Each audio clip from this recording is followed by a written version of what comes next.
Mr. Chairman. Yes. Richard here. I will have to leave my camera off. I had a meeting all morning and I was cutting out. So open reach are working in the street.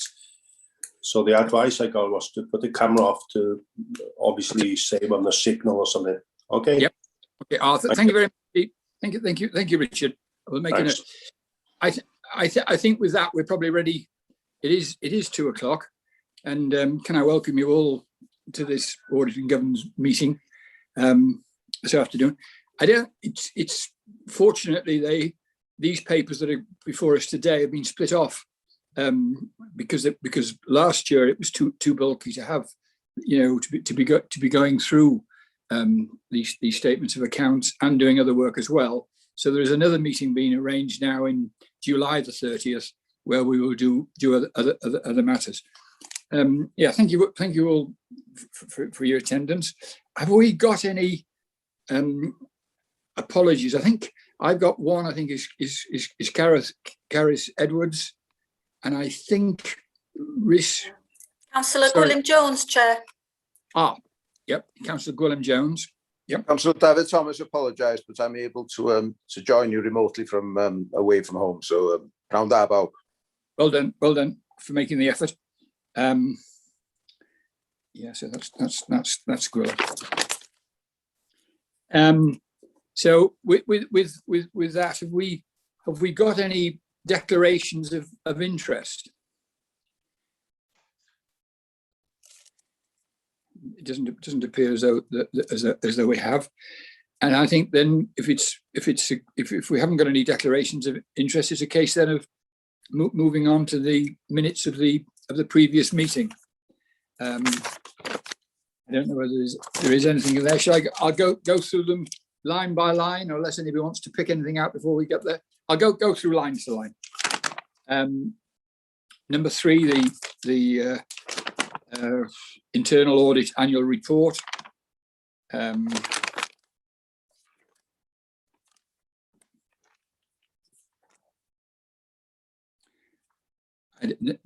I've got the annual report of the Governance and Audit Committee, number 4. And I think it's all pretty straightforward. And the other was the proposed forward work programme, number 5. So I think we can accept that there are nothing raised with the minutes of the previous meeting. So I need a proposer and a seconder to accept those minutes. Can I have a proposer? I propose, Mr. Chair, Richard Griffiths. Richard Griffiths is proposing. And I need second, Councillor Jeff Evans. Jeff. Right.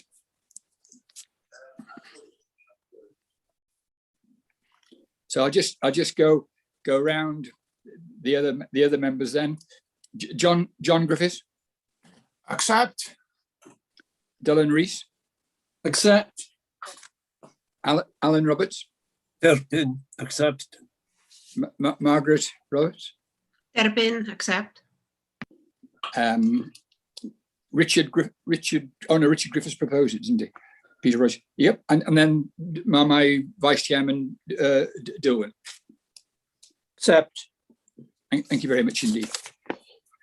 So with that, then we move on to the next item, which is the annual governance statements. And I think Caris Edwards is not. She's made apologies. So I presume is it going to be Gethin that's going to be involved in that? Yeah. Calm down, Mr. Cadeirydd. Yeah. Can I just say before we start, he looks in tremendous fettle today, and he's got every reason to. One of his sons, I thought they were very good athletes. I didn't realise they were very academic, but I understand he's either got 12 or 13 O-levels with, what's the other word, with O-levels with, not just A-levels, he's got A-level, can you help me get in? A stars, I think you're looking for, Peter. I've got it. So can I congratulate you? And I'm sure the whole committee will. You must be a very, very proud father. So we'll let you go off now. We'll hear what you're going to give us now with this report. Thank you very much, Peter. That's very embarrassing at the start of such a meeting. You deserve it. Very proud, yes, indeed. Ga I gymryd y cyfle rwan, jyst i fynd trwy'r datganiad o lywodraethiant blynyddol. Dwi'n meddwl bod o'n bwysig bod ni fel cyngor sir yn medru tystiolaethu a rhoi y sicrwydd hynny i'r cyngor sir bod gynna ni y trefniadau llywodraethiant pwrpasol mewn lle mwyn sicrhau bod ni yn cwrdd ar disgwyliadau. Get in before you go any further. I'm getting a problem. Is it translation? I can't seem to find translation, or I'm not getting any translation. Councillor Jeff Evans, is Sean here? If you could, the option should be on the top right-hand corner of the screen. There should be 3 dots. And then. Oh, I've got it under more now. Yes, sorry. More. And then if you select interpretation. English. And then the English channel, then you should receive the translation. Thank you very much. Apologies for that. Thank you. Apologies to you, Gethin. Stop in your full flow. No apologies needed, Jeff. Dim problem. Fel o'n i'n deud, dwi'n meddwl bod o'n bwysig bod ni yn medru tystiolaethu bod ni fel cyngor sir efo'r trefniadau llywodraethiant cref mewn lle mwyn sicrhau bod ni yn medru tystiolaethu yn bod ni yn cael ein llywodraethu ac bod ni'n cwrdd ar disgwyliadau ynglyn â beth sy'n disgwyl i ni wneud yn flynyddol. Ac felly mae'r papur neu'r adroddiad llywodraethiant blynyddol yn cael i'w gyflwyno i chi fel Pwyllgor mwyn i chi wadolygu fo a'i gymeradwyo fo fel datganiad llywodraethu blynyddol drafft sydd yn amlwg yn mynd i fod yn rhan ehangach wrth i'r drafodaeth symud yn ei flaen heddiw o ddatganiad cyfrifon y flwyddyn sydd i ddod. Dwi'n meddwl bod o'n bwysig nodi, jyst ar gychwyn hefyd, bod yr ffordd da ni'n gweithredu o fewn Ynys Môn, yn amlwg, da ni yn sôn amdan sut da ni'n cwrdd ar disgwyliadau o safbwynt SIPFA a Solus a i'w egwyddorion craidd sydd gen nhw fel rhan o'i fframwaith. Ond mae gennym ni hefyd 6 o themau allweddol sydd wedi walunio gyda yr disgwyliadau hynny. A mae hwnnw'n cael ei gydnabod, dwi'n meddwl, o safbwynt yr ddogfennaeth ar dudalen 3 o ran yr adroddiad ei hun.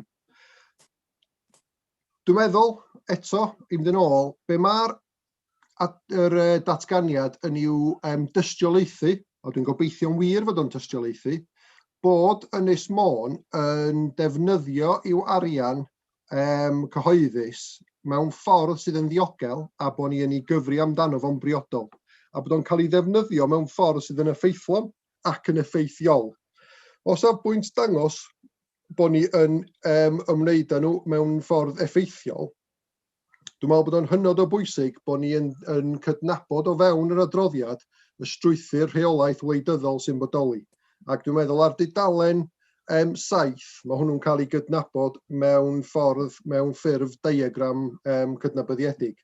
A dwi'n meddwl beth sy'n bwysig yw gydnabod eleni, achos bod ti wedi bod yn flwyddyn dra gwahanol i'r arfer, ydy y bocs ar y gwylod sydd yn sôn am y dirprwyaeth na sydd yn cael ei roi i swyddogion i ymwneud ac i fynd i ffwrdd i wneud y gwaith dydd i ddydd. Ac mi ddoi yn ôl at hwnnw maes o law.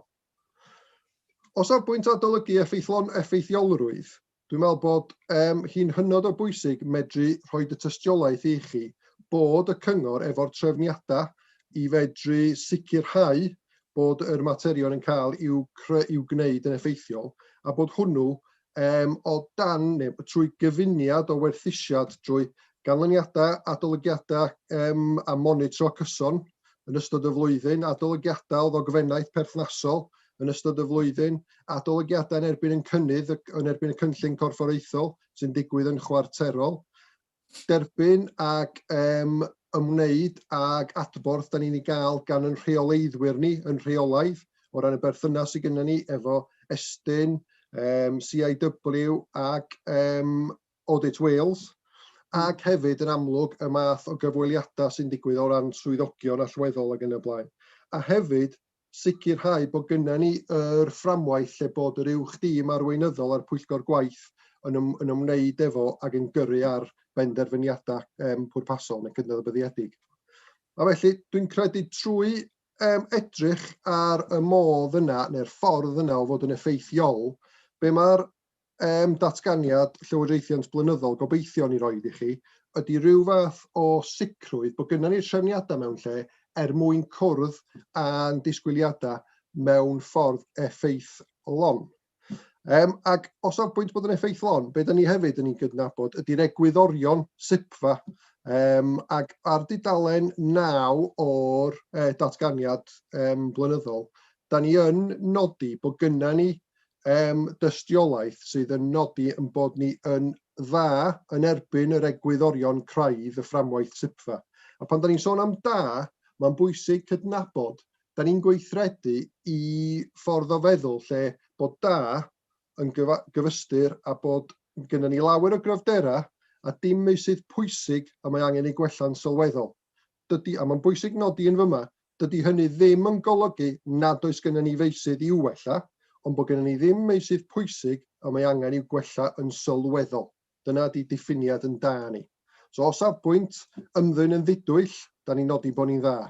Os safbwynt nodi bod ni'n sicrhau bod ni'n gweithredu mewn ffordd agored, da ni'n deud bod ni'n dda.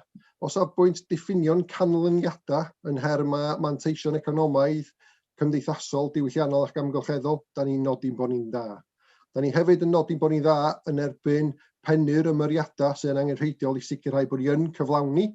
Da ni hefyd yn sôn bod ni'n dda o safbwynt datblygu'r capacity rendid o fewn y gorfforaeth drwy ddaw i fedru datblygu unigolion. Da ni hefyd yn nodi bod ni'n dda o safbwynt rheoli risgiau a perfformiad drwy reolaeth yn gadarn.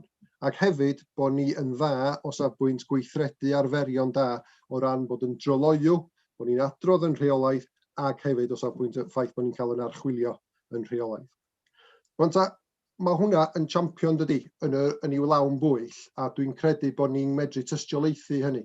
Ond fe gofiwch chi o safbwynt yr diagram o'n i'n nodi wrthych chi'n hynt, o safbwynt y ffaith bod materion yn cael ei dirprwyo i swyddogion, yn cael ei dirprwyo o'r gwahanol bwyllgorau.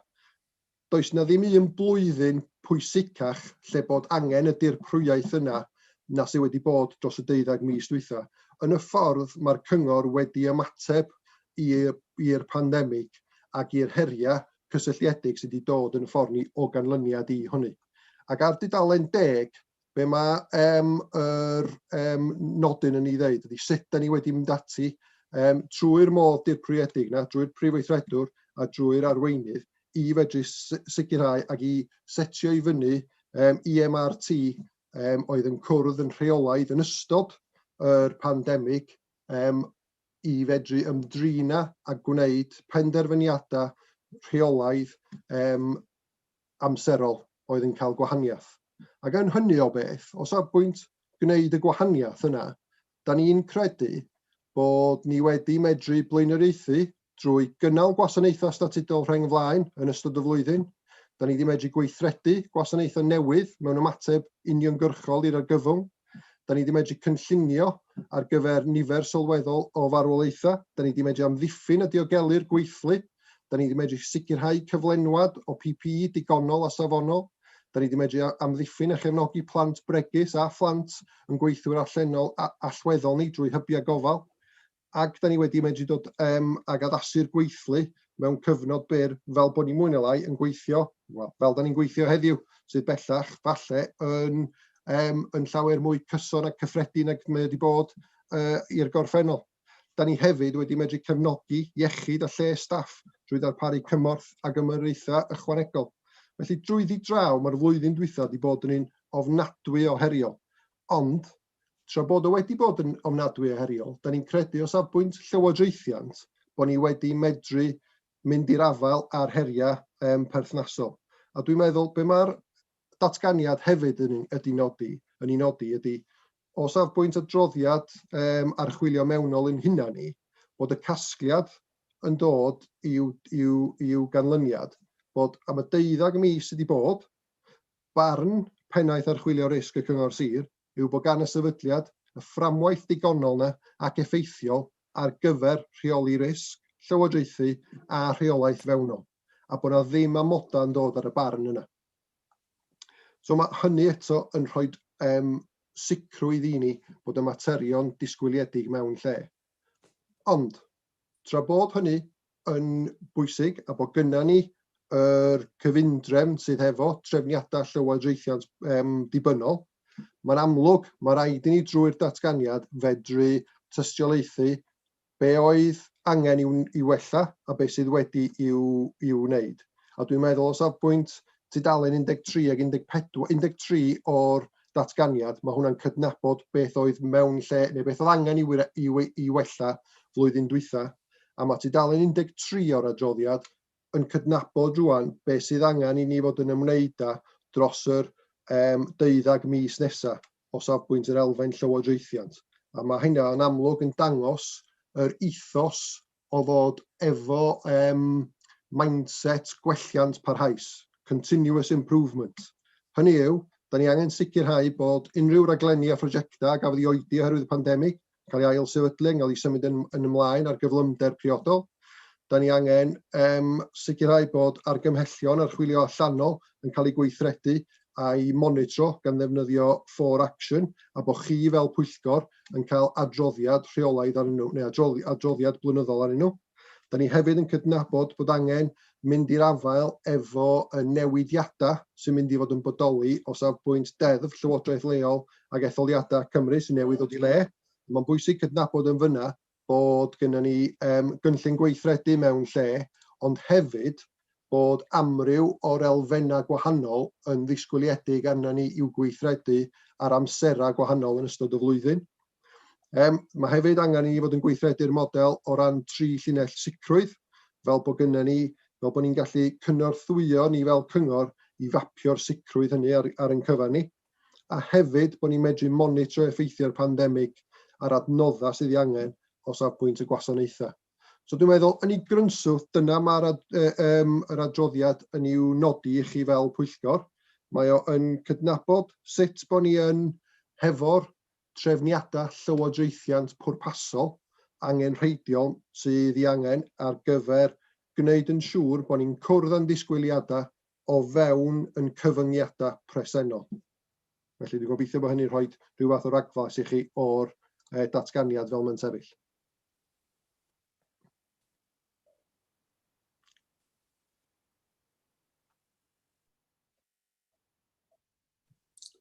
You're on mute, Mr. Chair.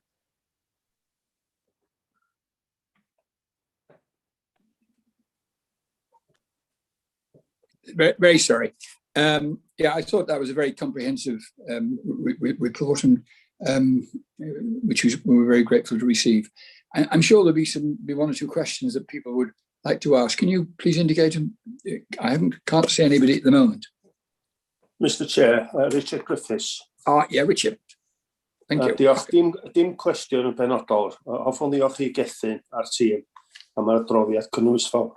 Cytuno llwyr efo be mae Gethin yn dweud, efo sut mae'r awdurdod yn ei defnydd da o'r arian ac yn y blaen.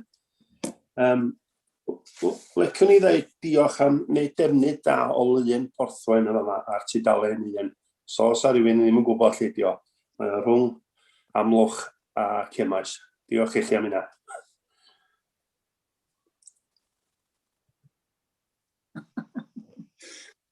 That was a good plug. Thank you very much.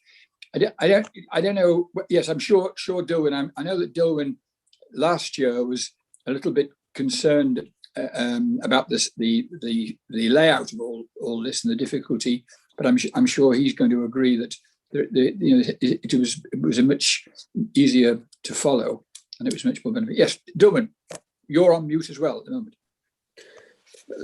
Thank you, Chair. Yes, I'd like to endorse your remarks about the great improvement in the layout of the AGS. I think it is now much more readable. The layout is more logical.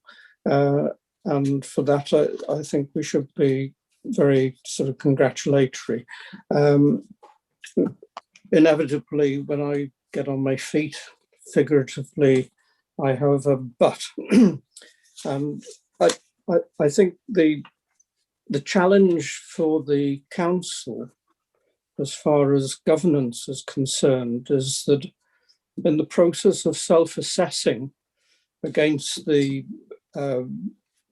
core principles, I had a look earlier today at the AGS for 2017 to 2018. And that, of course, refers to the same core principles. And what we have today in terms of self-assessment of our performance against the 9 principles hasn't changed. In other words, if we were to be continually improving our governance, I would have expected at some stage that the assessments would have changed.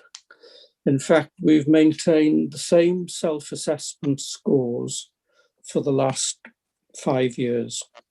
And whether this is something with which the council is content, or whether it is a criticism of the way in which self-assessment is carried out, I think it is really something that we should examine. Thank you. I'm sure that will be noted. Is anybody else? I can't see anybody else's hands up. No, I think that concludes it. I think that we have 2 recommendations. Mr. Cadeirydd. Sorry, Dylan. Yeah, diolch yn fawr. O'n i eisiau codi pwynt tebyg iawn I beth mae Mr Dilwyn Evans wedi codi. Mae'r adroddiad yn darllen yn dda iawn, yn positif iawn. Fyswn ni'n licio llongyfarch y staff I gyd am y gwaith a ddechrau maen nhw wedi wneud. Ond wrth gwrs, fel sydd wedi cael y cyfeiriad, mae y tabl ar tudalen 9 yn hunan asesiad o faint mor effeithiol ydy fframwaith Llywodraethu ni. Y cwestiwn bys ni'n gofyn ydy, os na unrhyw mewnbwn annibynnol yn cymryd lle I tystiolaethu bod hunan asesiad ni yn unteg. Oherwydd beth ni'n neud mewn ffordd ydy marcio gwaith cartref ein hunan.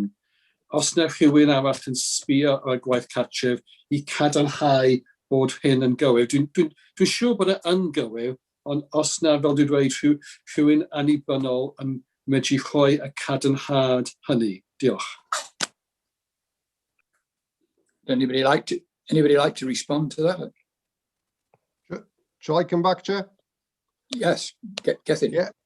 Dim ond I nodi yn amlwg o safbwynt yn asesiad blynyddol ni, mae o'n bwysig cydnabod bod da ydy lle da ni wedi i'w nodi fo, yn faes lle bod ni yn gweld bod pethau yn gweithredu'n champion a bod gynna ni ddim byd mawr sydd angen gwelliant sylweddol.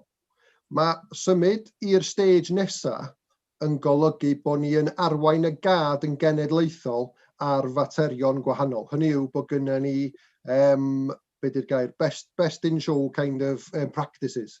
Da ni ddim wedi symud I fyna. Da ni'n credu fel hunan asesiad bod ni ddim wedi symud I fyna hyd yma. O safbwynt oes na olwg allanol yn bodoli ar yr asesiad, mae'n hynod o bwysig cadw mewn cof bod na olwg allanol yn bodoli ar draws ystod o wasanaethau ar draws y corff I gyd. Boed nhw o, fel o'n i'n nodi yn yr cyflwyniad, o safbwynt CIW, o safbwynt Estyn, o safbwynt Audit Wales, ac yn y pen draw, yr asesiad da ni'n dod I, o fod yn dadansoddi yr ymatebion da ni'n gael gan yn rheoleidwyr allanol ni, unwaith yn rhagor bod yr asesiad yn un teg o'r sefyllfa bresennol parthed yn trefniadau llywodraethiant ni ar gyfer y cyngor sir. Thank you very much. I was wondering, I see the Chief Executive was nodding her head very much. Would she like to just add anything to that, or you're just in agreement? Yeah, just yn y cytuno hefo Gethin Morgan, ond yn derbyn y llawn y sylwadau da iawn mwyn gwella ar gyfer y dyfodol yn sicr derbyn ar ei ben. Diolch yn fawr. Thank you very much. Mr. Chairman, it's Mark. Yes. Mark here. I Can can't. I just Yeah. add to Gethin's comment?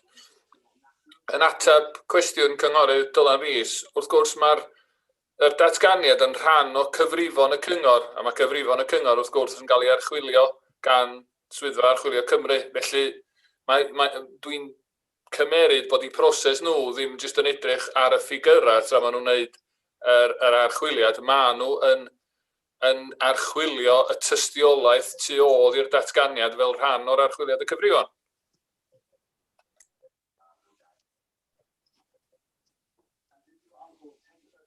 Thank you very much. I can't see anybody else is coming in. I think we'll go on to the recommendation then. There are two recommendations, and I'm sure I can take both recommendations together. That the Governance and Audit Committee reviews and approve the draft account governance statements that will form part of the 2020-21 Statement of Accounts. And the second recommendation, it is recommended that the committee delegates authority to the chair of the committee and the head of functions, resources and section 151 officer to make further minor amendments to the annual general government statement prior to its inclusion in the final version of the statement of accounts. I need a proposer and a second. I think you'll have to shout out. I can't get anybody. Who's going to propose it? Hapus I gynnig, Mr. Cadeirydd, Alan Roberts. Eilio, Mr. Cadeirydd. Marcus Roberts. Thank you very much indeed. So can we go round now and ask John Griffiths? Cytuno, derbyn. Dylan Rees? Cytuno. Richard Griffiths? Cytuno. Jeff Evans? Agree. And Dilwyn? Agreed, but may I also ask Councillor Rogers whether it will be in order for any minor amendments which are going to be approved or made by you and the section and Mark. Is it possible for others of us to feed in some suggested minor amendments? I would, as chairman, I would have thought that would be perfectly in order. Do I get the agreement of 151 officer? Mark? Yeah, that's fine. Any minor amendments, because of course these are only draft accounts. The full accounts will come back to this committee before they're signed off by the council. So there is an opportunity for you to pass your comments on, and we will look at them and incorporate any changes. Thank you. I thought that was good clarification. Thank you very much. I think we now go on to item 4, which is the summary of the draft final accounts. And I would presume who's going to, are you taking this, Mark? Yes, I'll start, Mr. Chairman. Thank you. Yeah. It's very easy to pass the buck. Dyma copi o'r cyfrifon drafft sydd ar gyfer blwyddyn 2021 ar 20. Mae'r amserlen yr cod a'r cynllawiau Llywodraeth Cymru oedd na ddisgwyliad fysa'r cyfrifon wedi cael drafft, wedi cael ei arwyddo ganddo fi erbyn diwrnod ola mis Mai, a'r bwriad gwreiddiol oedd fysa nhw yn cael ei arwyddo gan y cyngor erbyn diwedd mis Gorffennaf. Ond oherwydd yr amgylchiadau y flwyddyn, mae Llywodraeth Cymru wedi adnabod unwaith eto fel llynedd, bod o'n anodd i cynghora i gwblhau yn unol ar amserlen yna. Felly mae nhw wedi cytuno bod yna estyniad i gwblhau y cyfrifon drafft erbyn diwedd mis Awst a i gyhoeddi ag arwyddo y cyfrifon terfynol erbyn diwedd mis Tachwedd. Hynny, oedd Bethan, yr dirprwy swyddog 151, yn reit benderfynol bod ni'n trio anelu at yr amserlen sydd wedi cael ei osod allan. Nathon ni ddim cweit llwyddo, nes i arwyddo'r cyfrifon drafft ar y 15fed o mis Mehefin, ond rhaid i mi ddiolch i'r staff i gyd, staff yr adran gyllid a staff gweddill y cyngor sydd wedi bwydo mewn i'r cyfrifon i gwblhau y cyfrifon drafft erbyn y dyddiad yna. Mae wedi bod yn her ofnadwy eto o dan yr amgylchiadau flwyddyn yma. Heriau gwahanol oherwydd pethau newydd na ddigwydd yn ystod y flwyddyn, a da ni'n gorfod sicrhau sut da ni'n cyfrifo am y holl wariant ychwanegol yma yn gywir yn y cyfrifon. So mae hwnna wedi bod yn her hefyd yn ychwanegu at y baich y gwaith.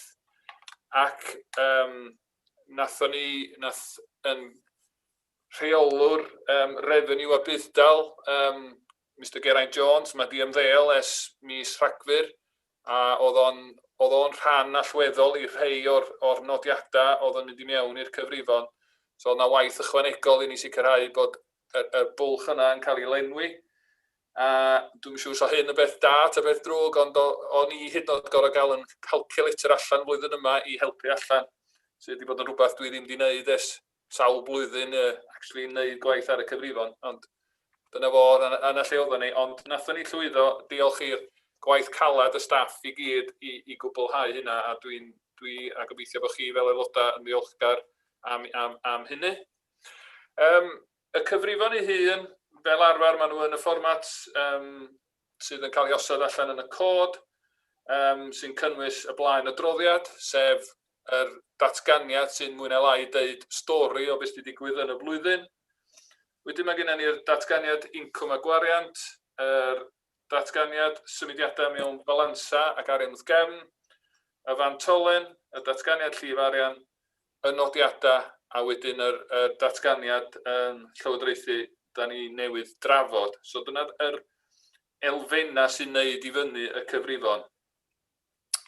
Efo'r nodiadau, mae rhai yn nhw yn dechnegol iawn a bosib ddim llawer o ddiddordeb i rywun sy'n darllen y cyfrifon, ond mae yna rhai sydd fwy diddorol i drethdalwyr môn bosib sydd yn dewis i ddarllen y cyfrifon.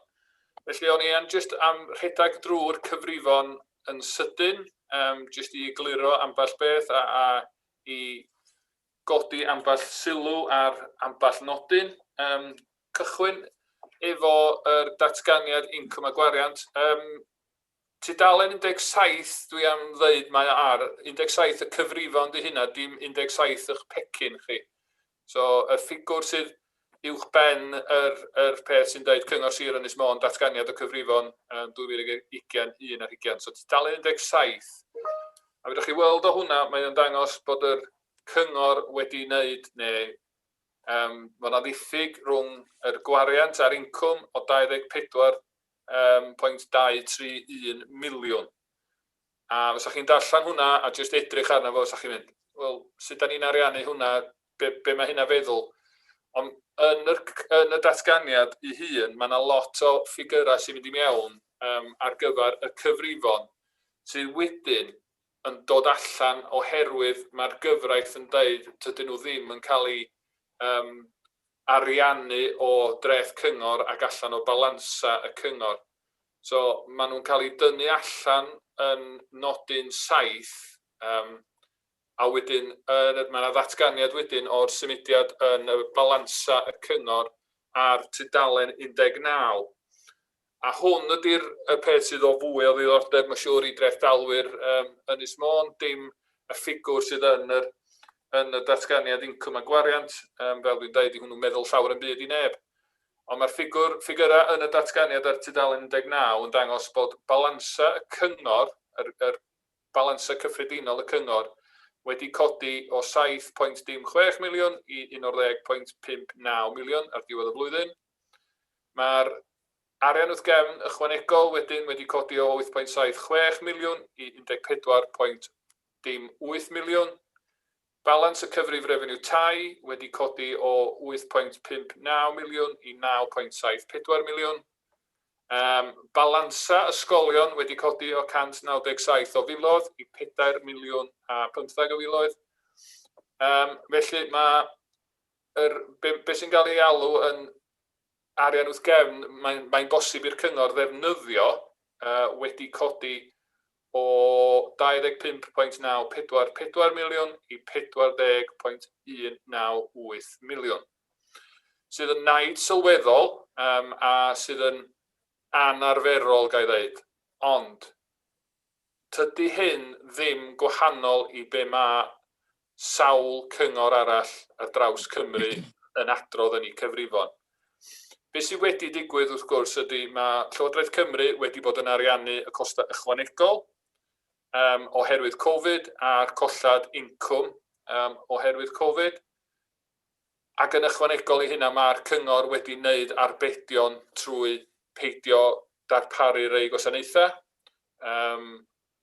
yn ystod y flwyddyn, a mae hynna'n wir ar gyfer y cyngor, ysgolion a'r cyfrif refeniw tai. So mae'r tri yna wedi cael ei effeithio o'r ffaith bod yn costa ni yn llai yn ystod y flwyddyn oherwydd bod ni ddim wedi darparu'r gwasanaeth arferol yn ystod y flwyddyn. Yn ychwanegol i hynna, yn diwedd y flwyddyn ariannol o Llywodraeth Cymru yn anfon lot o grantiau i'r cynghora, yn cynnwys ni ag ysgolion. Rei yn dod yn ddiamod, a mae'n benderfyniad i'r cyngor sut maen nhw'n gwario y grantiau ychwanegol yma. Mwy neu lai oedd hwnna yn RSG ychwanegol i ni. Felly mae hynny wedi ffeindio ei ffordd i'r balansa arian wrth gefn. A mae'r ysgolion wedi ffeindio ei ffordd yn yr un ffordd, mae nhw wedi derbyn grantiau gan Llywodraeth Cymru. Ac mae Llywodraeth Cymru yn ymwybodol o nid oedd yn bosib i'r ysgolion gwario'r arian yma yn ystod y flwyddyn ariannol 2021, a maen nhw wedi caniatáu i'r ysgolion cario'r arian yna i ddefnyddio yn y flwyddyn ariannol presennol. So wrth gwrs mae'r arian yna wedyn yn mynd i balansa ysgolion. A dyna fo y prif reswm pam mae balansa ysgolion wedi codi yn sylweddol, ond dwi'n rhagweld fel mae'r ysgolion yn ailagor ac yn defnyddio'r arian i helpu'r plant ddal i fyny yn ei addysg, fydd y balansa yna yn disgyn yn sylweddol yn ystod y flwyddyn ariannol yma.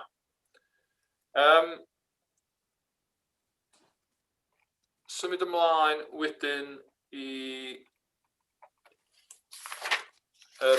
fantolen ei hun, sef dyma fo gwerth asedau y cyngor.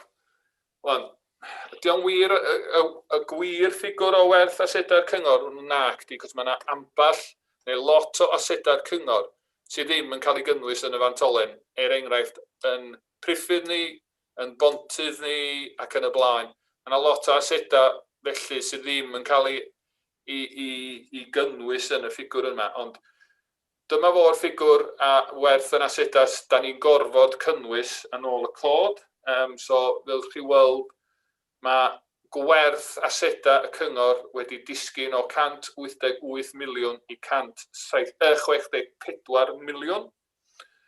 Mae'r asedau tymor hir wedi codi 15 miliwn, sef yn adeiladau ni a rei yn asedau eraill ni, oherwydd bod ni'n gwario arnyn nhw trwy cyllidebau cyfalaf ni. Mae yn asedau ni eraill wedi cynyddu hefyd o 56.7 miliwn i 66.2 miliwn. Yn balans cash ni wedi cynyddu 5 miliwn. Yn dyledwyr ni wedi cynyddu rhyw 4 miliwn. Wrth gwrs, di hynna ddim yn newyddion mor dda hynna, oherwydd mae yn dyledion treth cyngor ac yn y blaen wedi codi dipyn bach yn ystod y pandemig. Gawn ni weld sut mae hwnna'n chwarae allan fel da ni'n symud ymlaen a parhau efo'n prosesau adennill dyledion, mynd â bobl i llys ac yn y blaen. Ond debyg fydd swm uwch o ddyledion ni'n gorfod cael ei sgwennu ffwrdd yn y flynyddoedd sy'n dod. Mae Llywodraeth Cymru wedi adnabod hynna hefyd fel risg i'r cynghora a wedi rhoi grant ychwanegol ni ar gyfer i helpu ni ariannu'r collad yna. Wedyn, y prif un sydd yn dreifio yr gwerth yr asedau lawr, wrth gwrs, ydy yr long-term liabilities ac yn enwedig yr gronfa pensiwn ei hun. Mae yna nodyn hir, nodyn 41 dwi'n meddwl sy'n dangos yr gwerth y gronfa pensiwn. Ffigwr sy'n cael ei asesu gan actuary yr gronfa pensiwn ydy hwn yn seiliedig ar lot o assumptions sy'n cael ei wneud a bosib erbyn rwan mae'r assumptions yna di newid a fysa fo newid y ffigwr. So, asesiad ar un pwynt mewn amser ydy o. Tydi o ddim yn meddwl bod y cyngor yn gorfod ffendio'r arian i wneud i fyny'r diffyg ar y gronfa oherwydd mae'r cynllun yn dal yn agorad. Mae yna bres yn mynd i mewn i'r gronfa, mae yna bres yn mynd allan, mae'r arian yn cael ei fuddsoddi gan Cyngor Gwynedd y rhan Cyngor Ynys Môn. Felly, fedrwch chi ail asesu hwn mewn blwyddyn a fydd y ffigwr yn hollol wahanol. Mae o'n teulu fod yn ffigwr sy'n symud yn sylweddol a sydd yn amharu bosib gormod ar gwerth yr asedau sydd yn cael ei adrodd yn y cyfrifon. Ond dyna be mae'r cod yn gofyn i ni wneud. So, dyna fo'r fantolen. Wedyn mae yna ddatganiad llif arian ar tudalen 21, sy'n dangos bod yn, fel o'n i'n dweud, balance cash ni wedi mynd i fyny 5.69 miliwn. So, mae'r datganiad ar nodiadau yn 28, nodyn 29 a nodyn 30 yn dangos pa reswm yma neu sut da ni wedi symud gymaint o hynna mewn balance a cash. So, da ni'n cychwyn efo'r diffyg sydd o'r datganiad incwm y gwariant. Da ni'n tynnu allan yr eitema sydd ddim yn eitema lle mae yna actual cash wedi mynd allan o'r busnes. Wedyn, da ni'n newid am yn symud yn yn asedau ni, current assets, y dyledwyr a'r stoc ac yn y blaen. A wedyn, da ni'n cynnwys yn ôl i mewn y gwariant cyfalaf a unrhyw newid yn y benthygiadau ac da ni wedi talu off swm sylweddol o benthygiadau. Dwi'n meddwl sa chi'n cofio flwyddyn yn ôl, neu dros flwyddyn yn ôl ar cychwyn y pandemig, o'n i'n poeni am sicrhau bod gennym ni ddigon o arian yn y busnes i gadw ni fynd, a nes i fenthyg 10 miliwn tymor byr am blwyddyn. Mae'r 10 miliwn yna wedi cael ei dalu nôl yn mis Mawrth 2020. So, dyna fo reswm pam mae'r balansa neu'r ddyled tymor hir ni wedi mynd lawr y fanna. Wedyn, symud ymlaen i'r nodiadau, fel o'n i'n dweud, mae rei yn nhw o ddiddordeb, mae rei yn nhw yn dechnegol iawn. Mae yna ddatganiad ar tudalen 23, sy'n rhoi jyst dipyn bach fwy o manylion ar symud yn y balansa y cyngor, sy'n dangos sut da ni wedi symud o 25.9 miliwn ar dechrau'r flwyddyn i 40.19 miliwn ar diwedd y flwyddyn. Nodyn 1A sydd yn jyst yn rhoi dipyn bach mwy o fanylion am y pethau sy'n mynd i mewn ag allan o'r datganiad incwm a gwariant a sut da ni'n cyrraedd y surplus ar diwedd y flwyddyn. Nodyn 6 wedyn sydd ar tudalen 28, jyst datganiad ydy hwnna yn deud ar y funud does am byd mawr wedi digwydd ar ôl i ni gwblhau yr cyfrifon drafft sydd fydd yn effeithio yr cyfrifon. Wrth gwrs, fydda ni'n adolygu y ddatganiad yna cyn i ni arwyddo yr cyfrifon terfynol a fydda ni'n adrodd os oes na rhywbeth yn dod i hynna sydd yn cael effaith ar y cyfrifon. Nodyn 7, dwi wedi sôn am yn barod yr manylion o beth sy'n dod i mewn ag allan o'r datganiad incwm a gwariant. Nodyn 8 ydy chydig bach mwy o fanylion ar yr arian wrth gefn, sut ma'n wedi symud ar balansa a'r nodi y prif arian wrth gefn unigol mae'r cyngor yn dal. Nodyn 9 wedyn yn dangos manylion balansa'r sgolion, fel o'n i'n deud. Mae'r balansa wedi cynyddu ac yn iach o gwmpas 4 miliwn. Oedd gennym ni 13 ysgol llynydd oedd mewn diffyg, ac erbyn rwan da ni lawr i 1 ysgol uwchradd, 1 ysgol cynradd ac 1 ysgol arbennig sydd dal mewn diffyg. Nodyn 13A ar tudalen 37 sy'n dangos y llog da ni wedi talu allan ar yn benthyciadau ni. A'r llog da ni wedi derbyn, a gewch chi weld o fanna, mae'r llog da ni wedi derbyn yn y flwyddyn ond yn 50,000 i gymaru efo 149,000 y flwyddyn cynt. A reswm am hynna wan ydy mae graddfa llog da ni lwcus i gael 0.1% ar yn buddsoddiadau ni ar hyn o bryd. Mae wedi disgyn mor isal â hynny. Wedyn nodyn 15 sy'n rhoi fwy o fanylion ar aseda y cyngor, y tai cyngor, y tir ac aseda eraill da ni'n dal, yr cerbyda ac yn y blaen. So mae'n torri lawr yr gwerth yn aseda ni lawr i gwahanol categoria fanna. A'r un peth yn nodyn 17, mae gennym ni aseda diwylliant sydd hefyd yn cael ei adnabod ar wahân yn y cyfrifon y fanna, sy'n cynnwys wrth gwrs y melin llynnon a'r carchar a'r llys yn Biwmaris sydd wedi cael ei drosglwyddo wan i cyngor tre Biwmaris. Nodyn 20 wedyn ar tudalen 46 a 47 sy'n dangos be da ni wedi wario ar ochr cyfalaf yn ystod y flwyddyn a sut mae wedi cael ei ariannu, grantiau a benthyciadau ac yn y blaen. A pa effaith mae hwnnw'n cael ar y capital financing requirement ni, a fydd hwnnw yn rhan o'r adroddiad rheoli trysorlus fydd yn dod ger bron chi hwyrach ymlaen yn y flwyddyn, yr un arferol yn fanna. Nodyn 24, dyledion, fel o'n i'n sôn, mae'n dyledion ni wedi cynyddu, dreth cyngor a yr un prif un rhent tai cyngor wedi codi chydig bach hefyd.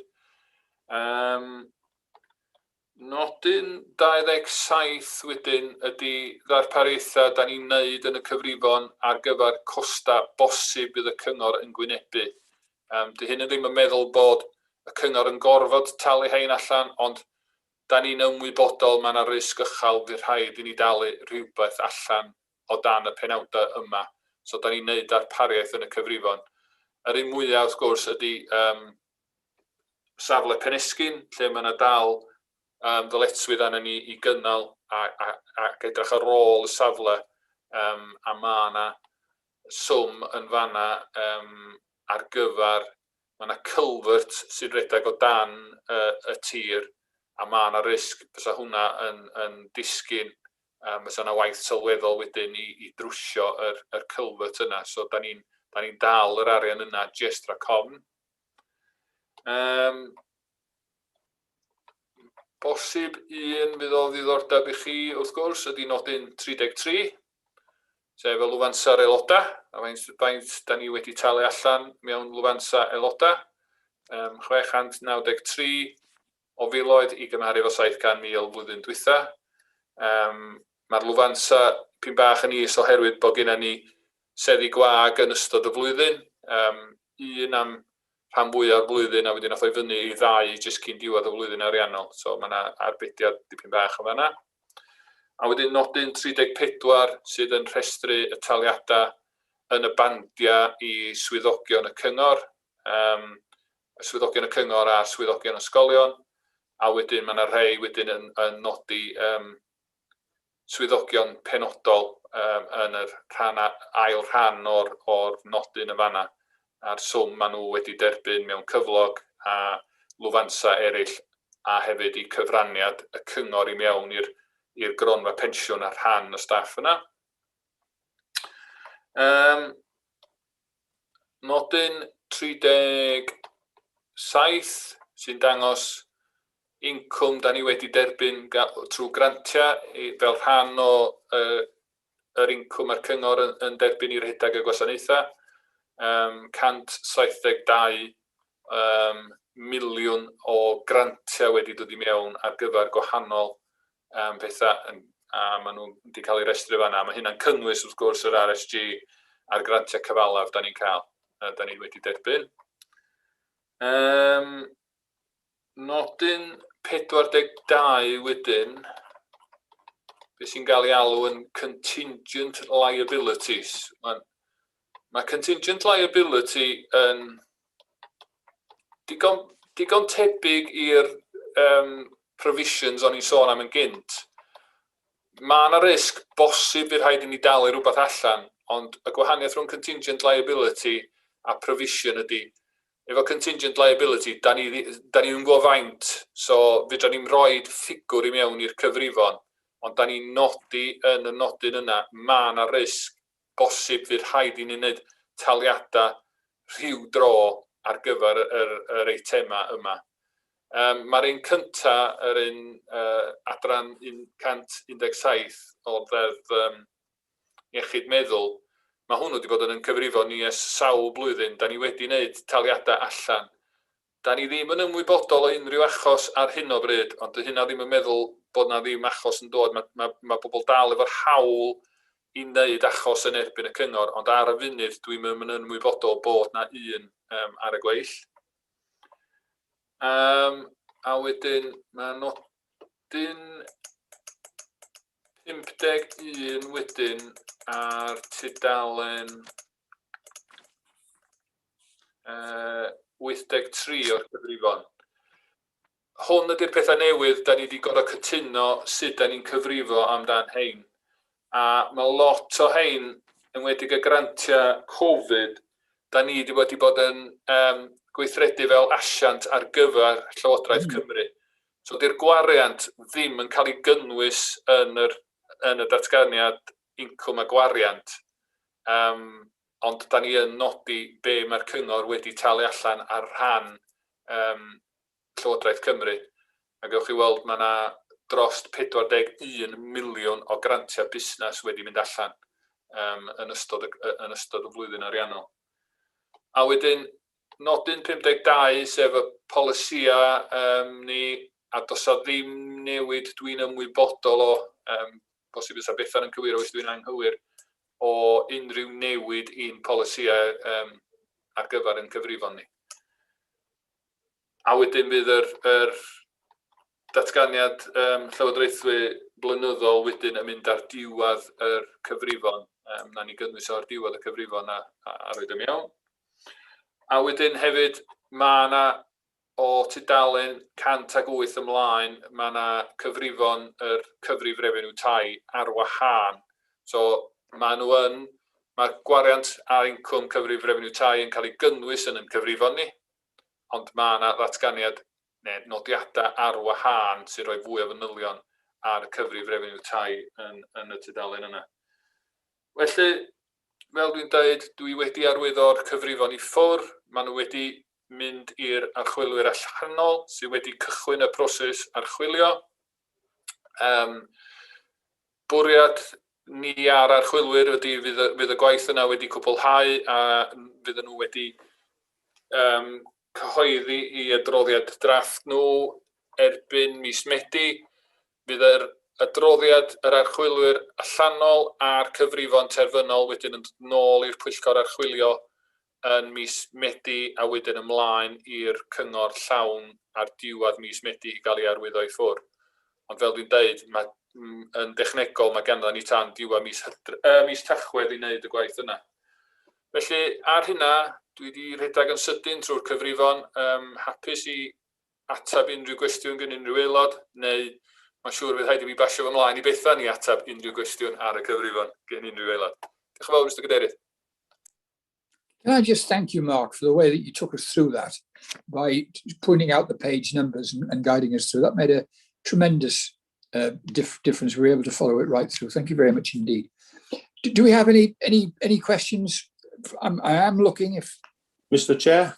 Yes, I've got somebody. I've raised my hand, maybe you missed it, and I'm aware that Councillor Alan Roberts has also. Could I ask a question, Mark? Na yn Gymraeg. Ga I ofyn cwestiwn, Mark, efo nodyn 24, efo dyledwyr. Mae dyledion wedi cynyddu i dros 6 miliwn.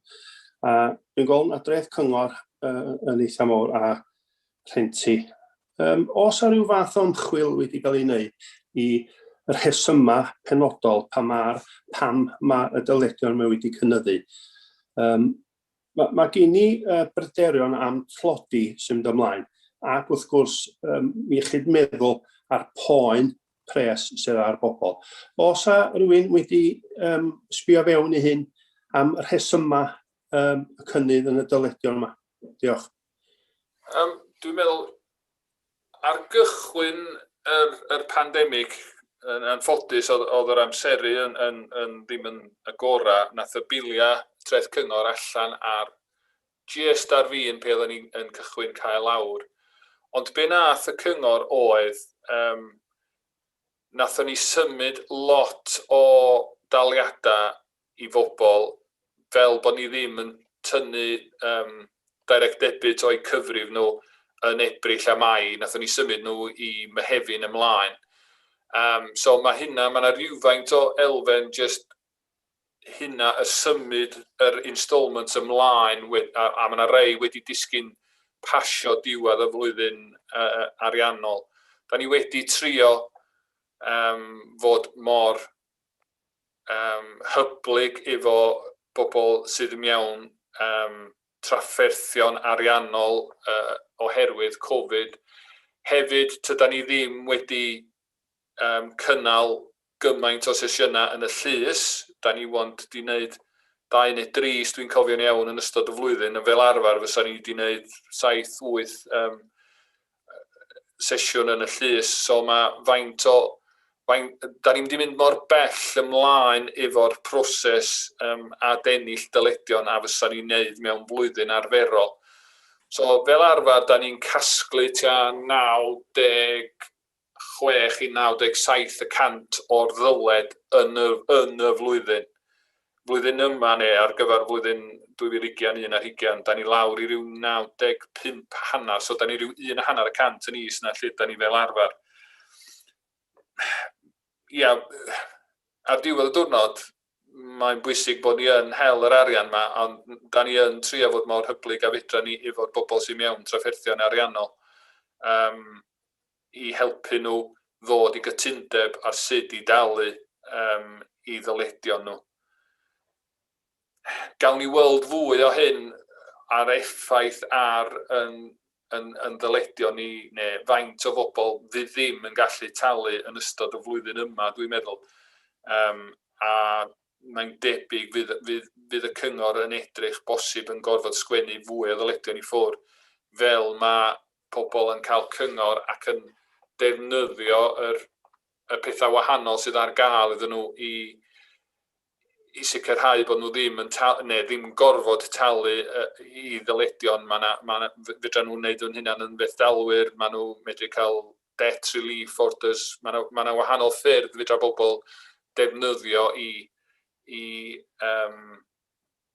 ddim osgoi talu, ond sicrhau bod nhw ddim yn cael i gorfodi i dalu dyledion dyn nhw methu talu. Mae yna drefn newydd yn dod i mewn yn ystod y flwyddyn yma, breathing space mae'n cael ei alw, lle mae bobl yn medru cofrestru a dod i gytundeb efo'r bobl mae arno nhw bres ar y ffordd maen nhw'n talu'n ôl, ond mae o'n fuan yn y broses. Mae hwn yn broses newydd ar draws Cymru a Lloegr, a mae'r bobl fatha'r CAB ac yn y blaen yn rhan o'r proses yna.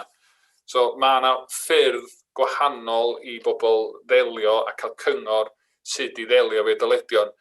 A hynna di'r prif neges fyswn ni roed i unrhyw berson sydd yn mewn ddyled a mewn traffaeth yn talu dyledion, bod nhw'n siarad efo ni, bod nhw'n cael cyngor gan rhywun fatha'r CAB, a bod nhw ddim yn trio osgoi y problem a rhedeg i ffwrdd o'r ffaith bod arno nhw bres i'r cyngor. Cos ar diwedd y dydd, treth ydi o, a wneith y cyngor a nawn ni yn gora i hel yr dyledion treth cyngor, cos mae o'n yn ddyled sydd angen i bobl roi blaenoriaeth i ac i dalu.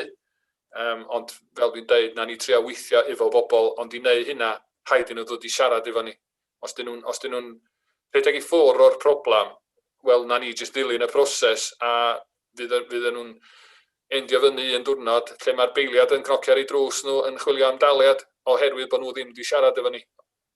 Mae'n well os dyn nhw'n siarad yn gynt efo ni na hwyrach, a hynna fysa'r cyngor fysa ni'n gofyn i chi roed i unrhyw un o'ch pobl yn eich ward chi sy'n dod ata chi efo problemau talu dyledion dreth cyngor. Diolch am hynna, Mark. A dach yn y lle mae'n bwysig bod nhw'n trafod y problemau, dim claddu penna yn y tofod lle. Diolch i chi am hynna. I've got another hand up. I think it's Alan Roberts, isn't it? Diolch, Mr Cadeirydd. Mark, wnaethoch chi gyfeirio at balansau ysgolion. Nawr, cwestiwn technegol i ryw radda ydi o. Da ni'n ymwybodol bellach y bydd ffïoedd arholi i fyny i hanner yn llai na goeddan nhw i fod, sef byddan nhw talu hanner y costa ffïoedd i arholi. Bydd yr adaliad, os dyn nhw wedi talu'n barod, neu yn rhannol, bydd o'n cael ei adlewyrchu yn y fantolen hon, ta fantolen blwyddyn nesaf, gan bod ni rhwng 2 flwyddyn ariannol mewn ffordd. Fyddan ni wedi rhoi i mewn i'r cyfrifon yr asesiad gorau sgynna ni o be ddylia y taliad wedi bod. Felly, os di'r ysgolion wedi talu mwy, fysa ni wedi rhoi swm incwm yn ôl i mewn yr ad-daliad, ond os dyn nhw wedi talu digon, fysa ni wedi acrwio am yr gwariant ychwanegol da ni'n meddwl bod nhw angen i dalu. So, asesiad gorau pe da ni wedi rhoi y cyfrifon, dyna fo, da ni'n rhoi yr trian gorau i rhoi yr gwariant yn erbyn y blwyddyn lle mae'r gwasanaeth yn cael ei dderbyn. Hynna di'r polisi, hynna di'r rheola. So, fydda ni wedi gwneud, neu fydd yr ysgolion a'r cyfrifydd wedi gwneud yr asesiad yna. So, os da ni'n disgwyl ar daliad, fydda ni wedi cyfrifo amdano fo yn flwyddyn 2021. Os da ni'n ymwybodol ohono fo, ond dim bob tro, dwi'n meddwl bod nhw wedi cytuno'n union beth yw'r ffigurau, os beth dwi'n ddall ar hyn o bryd. Na, cos mae'r nifer ysgolion isio mwy o daliad ac yn y blaen. Felly mae'r sgwrs yn dal yn ymlaen, dwi'n meddwl, rhwng Cymraeg, ysgolion, a hefyd wrth gwrs Llywodraeth Cymru. So, ia, fydda ni'n gwybod y ffigwr termynol ella ychydig o amser i ddod be fydd y ffïoedd yn union yn fan hyn. Mae cyfrifydd bob tro yn edrych ar yr ochr gweitha o bethau, so fydda ni wedi rhoi y ffigur ycha i mewn o beth da ni feddwl ydy'r taliad i fod. A wedyn os di'r ysgolion yn llwyddo i gytuno ffigwr llai, wel, fysa'r gwahaniaeth rhwng beth da ni wedi rhoi i mewn yn y cyfrifon a be maen nhw actually wedi talu yn disgyn i mewn i cyfrifon flwyddyn nesaf. Yndi, na'r sylw terfynol sy'n ei ddeud. Yr athrawon hyn sydd wedi gwneud llawer iawn o'r gwaith asesu, fanna mae'r baich gwaith wedi disgyn yn sylweddol eleni. A felly mae'r ysgolion yn haeddu bod nhw ddim wedi talu gymaint. Diolch. Jyst i nodi, nathon ni osod y gyllideb, datganoli y gyllideb ar gyfer be oedd y ysgolion angen i redeg yr ysgol os fysa wedi bod yn gorad trwy'r flwyddyn. So mae rhywfaint o'r cynnydd yn y balansa oherwydd bod i costa'r ysgolion wedi bod yn is na y gyllideb gafon nhw. Tydi'r cyngor ddim di adennill yr gyllideb yna gan ysgolion, mae'n jyst yn bwydo mewn i balansa'r ysgolion. Very much. I've got a hand up for John Griffiths, but I'm wondering if that's from this first question. John? Thank you, Mr Chairman. Mark, cyfeiriad rhywbeth fel y ti dynnu sylw at yn dy adroddiad, sef liabilities y cyngor efo'r cynllun pensiwn. Mae'n dweud yna bod yna ddiffyg yna, mae yna fwriad i adennill trwy gynyddu'r cyfraniadau dros weddill oes gwaith y gweithwyr. Wan ta, gan gofio lle bod yr liabilities yn 2018 yn 102 o filiynau, ac erbyn hyn mae o 176 o filiynau. Dywod, ydy bob dim yn iawn, ydy'r cynllun pensiwn staff i gyd yn saff? Iawn. Just i gliro i ddechrau fo, mae yna fath o brisio yr gwerth y gronfa yn cael ei wneud. Mae gennym ni beth sydd fama, sef yr asesiad ar gyfer y cyfrifon, a mae hynna'n digwydd yn blynyddol, a mae di seilio ar rhagdybiaethau penodol. Mae'r actuary gorfod defnyddio ar gyfer gwneud asesiad i'r cyfrifon. Wedyn bob 2 mlynedd, mae'r actuary yn gwneud asesiad o gwerth y gronfa ar gyfer gweithio allan be ydy cyfraniadau y cyflogwr. A mae'r rhagdybiaethau sy'n cael ei ddefnyddio ar gyfer hynna yn wahanol. So mae'r 2 broses yn dod i fyny efo 2 ffigwr gwahanol i gychwyn. Hefyd, mae'r ffigwr fel o'n i'n dweud yn symud yn weddol sydyn, eich fysa nhw'n gwneud o rwan, fysa nhw'n dod i fyny efo ffigwr gwahanol. Y problem sgynna ni ydy mae'r liabilities, maen nhw'n gweithio allan be ydy liabilities y gronfa. So, maen nhw'n gweithio allan i fi, dwi'n hyn a hyn o oed, dyna fo yn wasanaeth i, dyna fo be fydd ymhensiwn i ar diwedd yn wasanaeth i efo'r cyngor. Maen nhw'n meddwl na i fyw tan dwi'n beth bynnag, so os dwi'n ymddeol yn 67, maen nhw'n meddwl na i fyw tan dwi'n 80, so mae yna 13 flwyddyn o bensiwn angen i dalu allan. So maen nhw'n gweithio allan, bydd rhaid i'r gronfa pensiwn talu hyn allan. Ond be maen nhw'n gwneud wedyn ydy discountio yr ffigwr yna, cos mae pint rwan yn werth mwy na pint mewn 20 mlynedd. So mae yna discount factor maen nhw'n rhoi i mewn sydd yn trio gweithio gwerth pres yn y dyfodol yn ôl i gwerth pres rwan. A maen nhw'n iwsio gilt rate fatha y discount rate. So, beth sydd wedi digwydd ydy mae'r gilt rate wedi disgyn, sef be mae'r Llywodraeth yn gwerthu bonds amdan. A wedyn, mae hynna yn meddwl bod y discount rate yn llai, so mae pint rwan yn cael mae'r ffigwr maen nhw'n gweithio allan am be di gwerth pint rwan mewn 20 mlynedd yn uwch oherwydd bod y discount rate yn llai. Mae'n dipyn bach yn odd, ond felly mae'n gweithio.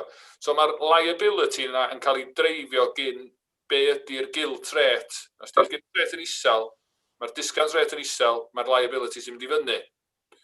Gobeithio, fel da ni'n dod allan o'r problemau bresennol, a da ni'n benthyg llai, a mae yna llai o demand am gilts, wneith y gilt rate godi, a mae hynna'n meddwl wneith y discount rate godi, sy'n meddwl bod yr liabilities yn mynd lawr.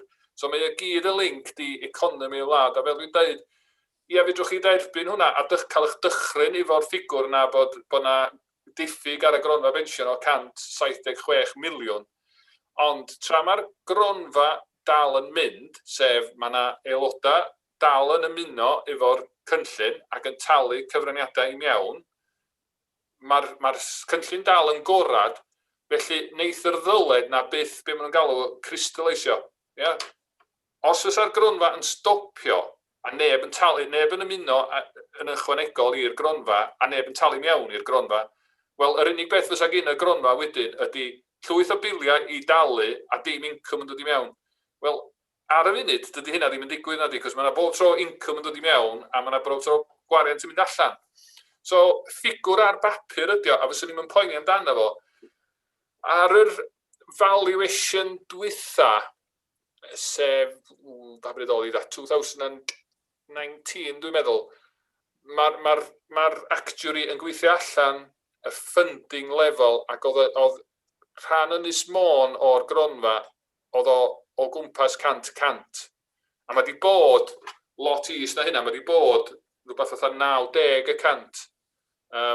Dwi'n sbio ar y deilydd portfolio sydd hefyd yn cynrychioli'r cyngor ar y bwrdd pensiwn, a ella bydd o'n mynd i helpu fi allan efo'r ffigurau yma, ond oedd yr prisiau dwytha yn dangos bod y gronfa mewn sefyllfa iach iawn. So, does a ddim problem efo y gronfa yn gallu talu pensiynau I pensiynwyr sydd wedi bod yn aelod o'r gronfa, na unrhyw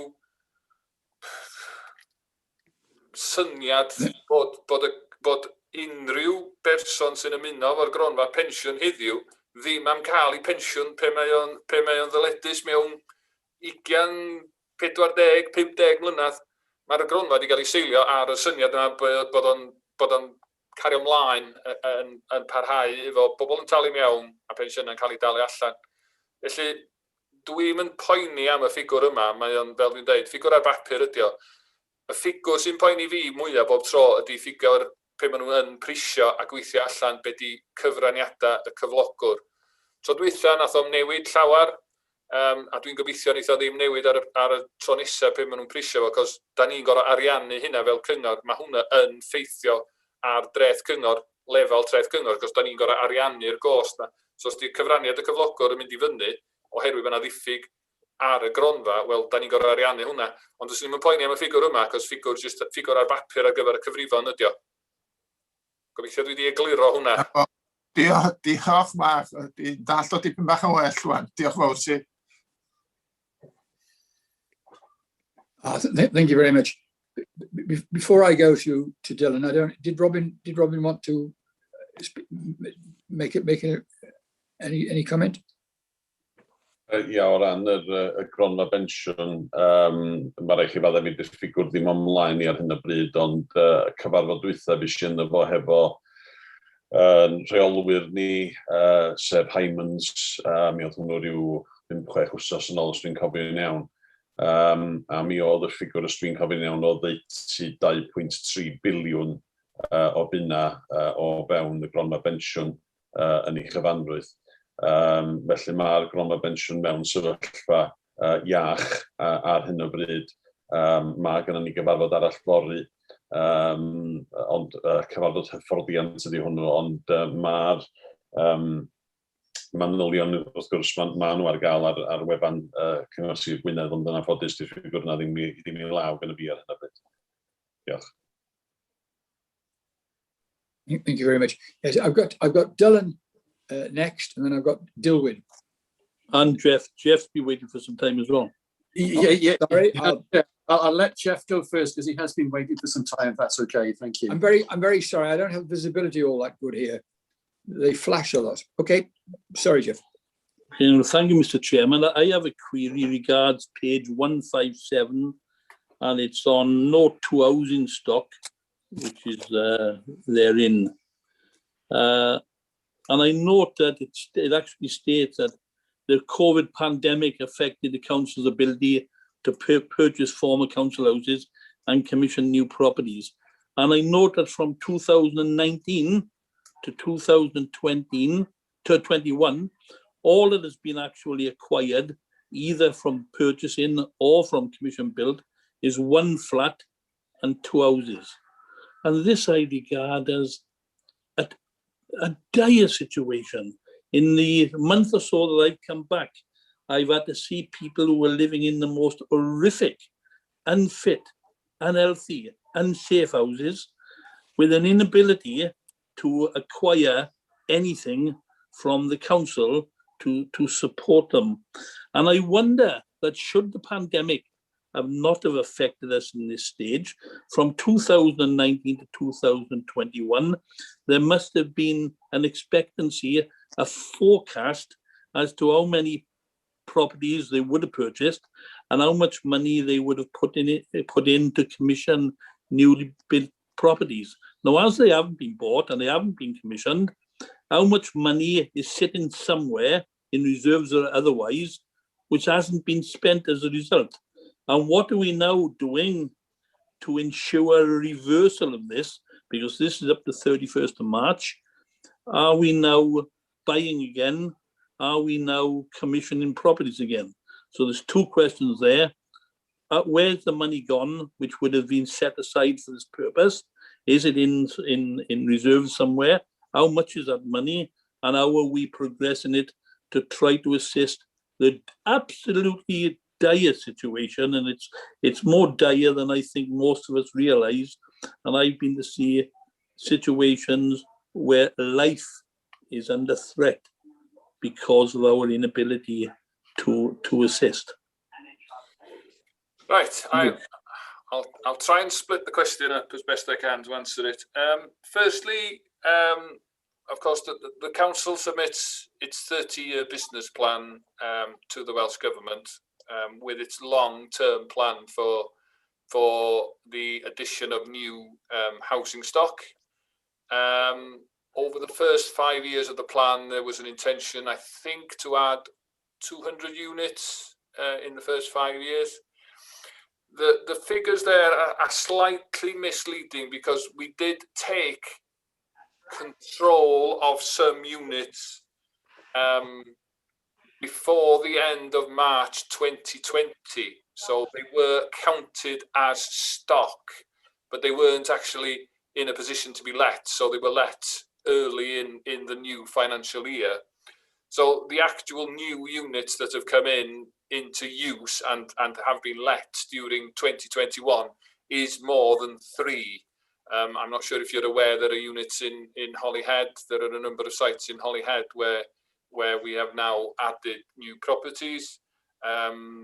There's units in Caergeiliog, in Moelfra. There are a number of projects that have either are close to completion or have been completed since the end of March 2021, which will add to our housing stock significantly. Where does the money go? Well, the business plan of the council is based on firstly using the balance of the housing revenue account, and the balance of the housing revenue account, if I'm is 9.7 million. So the way the housing revenue account works, tenants pay their rent, and there's about 15 million-ish that comes in rent from tenants or from tenants who are in receipt of benefits, housing benefits, universal credit and the like. The cost of the revenue cost of running the stock is around 10 million. That's estate management, general repairs and maintenance, administration, collecting the rents, all things that you need to run the stock we have. So that makes about a surplus of about 5 million on the revenue side of the account. We then have the capital side, of course. So that revenue surplus is used to fund capital expenditure. That's maintaining the existing stock up to WHQS standards. And then we have the funding for additional new units. Now, the first place we go will be the balance of the HRA account, the 9.7 million. Now, long term, the intention is to run that balance down to around 1 million. So there's about 8.7 million of money sitting there to fund new properties in 21-22. When that money is exhausted, the HRA will then use its ability to borrow, and the business plan works out how much the HRA can borrow. Now, I think we've been a little bit conservative with the amount we have allowed to the HRA will borrow. And there are discussions that are going on with Welsh Government about can we be a little bit more generous or a little bit more expansive in what we do, using our ability to borrow a bit more. Because at the end of the day, what we borrow is paid back, the principal and interest is paid back from the rents that are generated. So when we look at an individual development, we will look at how much it will take for us, how much we have to borrow, what's the annual repayment of the principal and interest, and how much additional rental income that will generate. And if it pays for itself over a period of 30, 35 years, then that's a scheme we will do. We will borrow and we will build the houses, let them to local people, and use that income that's generated the additional rental income then to pay back the principal and interest on that borrowing. So there is scope for the HRA to expand and increase the number of units it has.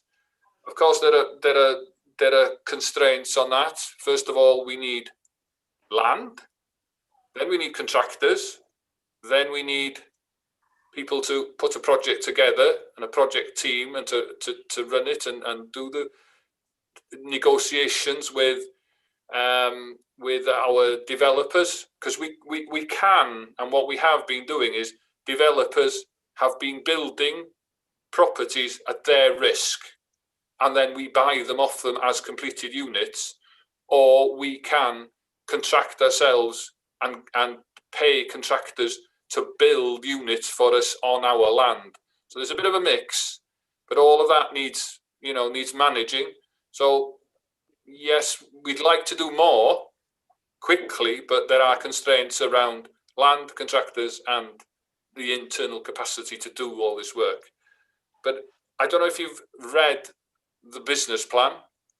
The business plan does give details of where we intend to build, how many units we intend to build, and how we are going to finance it. And we follow that document. That document is reviewed annually. But COVID did create problems, of course, because nobody did anything for 3 months. We couldn't get a contractor to do anything for 3 months. And then you have issues with, sites, access to sites, making them COVID secure. But I think we've come over that now, and work has started to pick up and increase.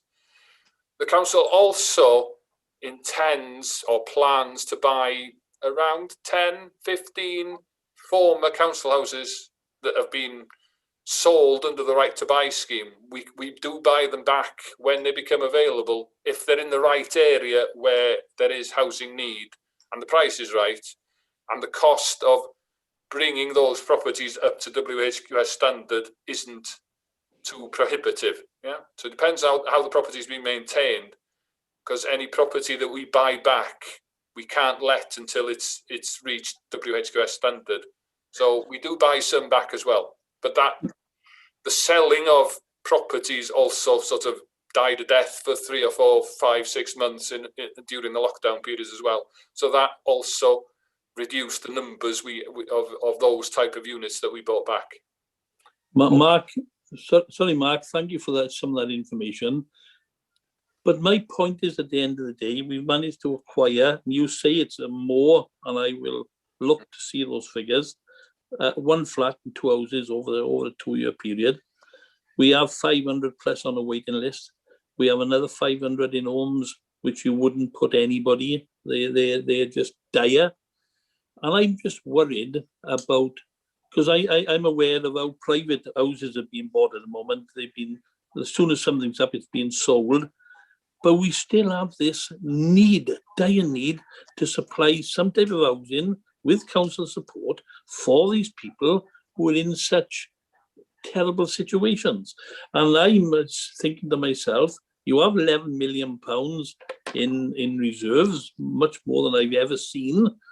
And it's maybe time that we should be saying, look, let's invest in our people, let's invest in our island, let's invest in our housing stock and go ahead. Because I wouldn't want to come here next year and look at this and see we've bought 10 council houses and we've maybe assisted with half a dozen more commission built houses. I want to see where we suddenly going to be investing in 200-300 properties, because that is the current need. And I'm saying, and this is my view, rightly or wrongly, if we have money in reserves at this moment in time, let's put them to a positive use and assist the island-wide community. I don't disagree with what you say. I think that's the overall intention of the council. The speed or the pace has picked up over the last couple of years. We are now developing more. We've got a lot of sites where we are building new houses. I would question your comment about properties that are in a dire state. All the council's properties that are let must reach WHQS standard unless the tenant has refused the work. So if we're letting properties, all of them are WHQS standard, apart from those where the tenant has said, no, I don't want the work. So they've all had new kitchens, new bathrooms, new heating systems, rewired, etc. So maybe I said it wrongly then. I wasn't even relating to council-let properties, but properties they are putting the public into because they can't acquire. So they're putting them into private households, and those private households, which should be up to a certain standard, from what I've only observed in this last month or so, are putting people's lives at risk. I've seen some dire things in just 1 month, and I am saddened to see what we are, our inability to provide a council house, thus putting them into these hovels. So I wasn't relating to, as I think I maybe indicated, because I am aware the council does ensure that there is a standard of the property. They are directly responsible for letting in their own name. But they are indirectly responsible, in my view, because of the lack of those properties. They're having to say, well, sorry, we haven't got a property for you. You can go to potentially an hotel in Carnarvon or somewhere else, or if you want to live here, this is a potential landlord, and you can have one room in a multi-let property, but it is not suitable.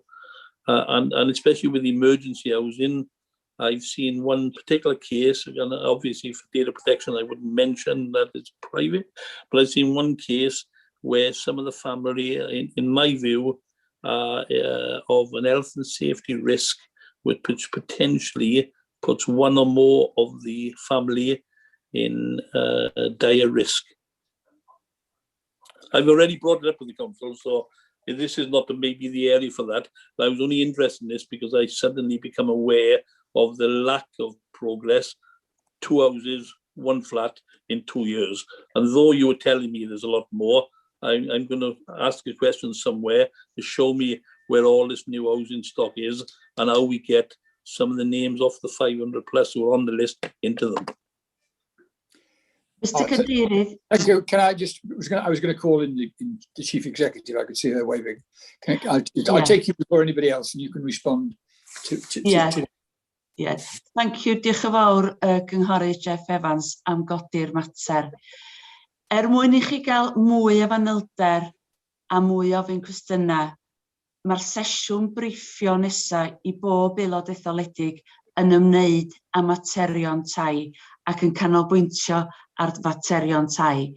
Byddai'ch sicrhau chi, mae yna fwy na hynna wedi digwydd, ond mae o'n iawn bod chi'n gofyn y cwestiynau, a dwi'n meddwl bysa'r sesiwn briffio yn gyfle, an opportunity for you, Jeff, to ask the questions. And I think it'll be the next briefing session on housing matters. Diolch yn fawr. Thank you for that. Thank you very much. I'm going to revert back now to Dylan, and then I've got Dilwyn next. Thank you, Chair. I just wanted to make a brief comment, and I just wanted to refer to page 7 of the report, which outlines the Council's financial standing and associated risks. And just reading paragraph 3323, which reads as follows: the UK leaving the European Union could lead to a number of risks. The Council will no longer receive European grant funding, and there is no certainty on any replacement funding. Now, Wales had been receiving £375 million per year from the European Commission, And I think we're all very well aware on Ynys Môn how we have positively benefited from a number of projects on the island that have received European funding. Now, going forward, funding will come from the UK Shared Prosperity Fund, and the UK Cabinet Minister, Mr. Robert Jenrick, has claimed that Wales will not miss out in terms of regional aid funding following Brexit. And I know that concerns have been expressed both by politicians locally and nationally that the funding now will be shared out by the UK Westminster government and not the Welsh government. And I just want to express my concern that we really need, going forward, to monitor whether or not we continue to get our fair share of the cake. We won't know until later this year how the funds are going to be allocated, and then they'll start coming through next year. And I think it's very important that as we monitor going forward the funding that we received, whether or not we do indeed get that fair share or whether or not we miss out. So I just want to make that comment in relation to what's contained in the report. Diolch yn fawr. Thank you. Does anybody want to come back to Dylan on that before I go to Dilwyn? Is any? I can see. Yeah. Yes. Yeah. I thought it could. Just gwybodaeth ynglyn â'r cyllid yma, mae yna Community Renewal Fund a mae yna Levelling Up Fund. Fel swyddogion y cyngor, da ni wedi bod yn gweithio ar y funud ar y Community Renewal Fund. Wrth gwrs, proses gystadleuol ydy, ond mi wnaethon ni fel cyngor sefydlu llywodraethiant gre fel bod pawb yn cael cyfle cyfartal i roid y ceisiadau i fewn. Oedd y ceisiadau yn cael eu asesu ac wedyn o'na lythyr cais yn mynd i fewn. Ond mae'r cynghorydd Rhys yn gywir, cystadleuol ydy, a da ni ddim yn gwybod ar sail y ceisiadau ath i fewn, ac yna dros 2 filiwn o geisiadau gyn Ynys Môn o brosiectau unigol i brosiectau ar y cyd, da ni ddim yn gwybod bod y canlyniad ar gyfer y grant yna. Levelling Up Fund, mae honna wedyn, cais am honna mynd i ddigwydd y nes ymlaen, ond wrth gwrs, fe gategoriddwyd Ynys Môn yn y math 2, doeddwn ni ddim yn ardal o flaenoriaeth, a mae hynny yn concern ni fel yr Ynys ac ardaloedd eraill yng Ngogledd Cymru. Yn wir, mi oedd Gwynedd yn adran 3, ond mi fydd y broses ynglyn â'r neu ceisiadau ar gyfer hwnna yn digwydd y nes ymlaen. Mae'r ffenas ar gyfer y ceisiadau yn ofnadwy o dyn. Mae nghanmoliaeth i eto i dîm economi yr Ynys, sydd nid yn unig bod yn helpu efo'r grantiau busnes a thîm Mark Jones, ond hefyd wedi gorau ymateb i'r ceisiadau yma, gweithio efo cymunedau, asesu, helpu pobl neu ceisiadau mewn cyfnod ofnadwy o brin wedi bod yn heriol, ond gan i weld beth ydy canlyniad yr rhan gyntaf y Community Renewal Fund. Diolch gwybodaeth. Thank you very much. I'm going to move on now to Dilwyn. I think he's got a question. Thank you, Chair. Like Councillor Dylan Rees before me, I'd like to refer to page 7 of the accounts. It's all, well, page 7 of the accounts, or 55 in the pack. A detail on 3321. It says that Welsh Government an increase of 2.75% in council tax. Where does the 2.75% come from, please? The 2.75 was the decision of the council on the level of the increase of council tax to balance the budget based on the budget which we produced, which is basically the previous year's budget increased to meet the same level of demand for the new year's prices. And then there was additional funds that went in where we knew that we needed investment in certain budgets.